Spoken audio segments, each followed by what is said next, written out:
Well, once again, the proclamation, as we saw it at St James's, repeated in the city. If you're just tuning in and wondering what on earth you're witnessing, which you may well be, because these are scenes we don't see very often, but it has been, I have to say, a fascinating morning. I thought it was going to be fascinating, but it's been absolutely intriguing on every level. To see the new king, quite emotional, to see him speaking in quite emotional terms, referencing his wife again. There was and his love for her. There was a emotional, and I think most people feel well-judged speech yesterday. Another today, stepping up as king. A reminder really for all of us that though he has lost his mother, and we may have lost a sovereign that many, if not pretty much everyone in the country, had huge affection, if not outright love for, events move on. We have a new king. Business is crowding in on him in all kinds of ways. Some of it procedural, some of it constitutional, some of it in the days ahead actually political, because the decisions will come thick and fast. I mean, Bob, we're just watching the winding up here.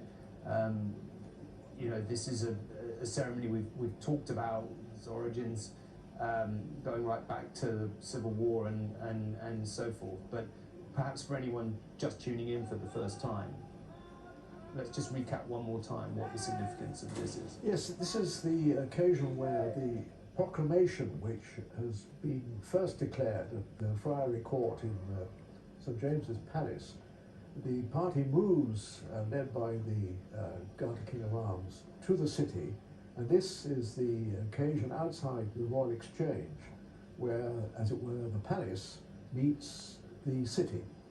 And it's an occasion where, amongst other things, it represents the king's, the monarchy's acknowledgement of the importance of commerce in British life and the relationship between the crown and its citizens.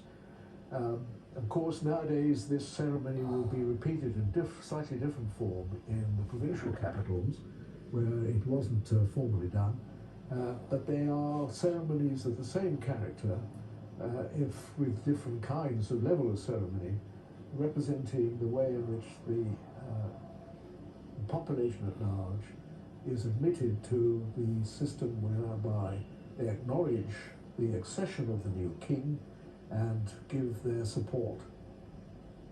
Well, if you, I mean, this, we've talked about this, but you know, if you're watching this, I think it maybe is important to just imagine a world. We've seen the clash between ancient tradition and modernity already, the proclamation at St James's, and then people filming it on their mobile phones. It was just a reminder of how much has changed. But you know, really to understand this, you have to kind of put yourself back, if you can, this morning as you sip your coffee, 100 years or 200 years or 300 years, when there was no way of communicating except by an individual on horseback. So the proclamation of a new king or queen in this manner was a very big deal, and it was how you learned of who your new monarch was. Now, we've spoken a lot, we've covered a lot of ground this morning. We've gone from the Anglo-Saxons to the Normans to the Civil War to the Restoration, and Bob has very, I think we've covered almost all ground, common law.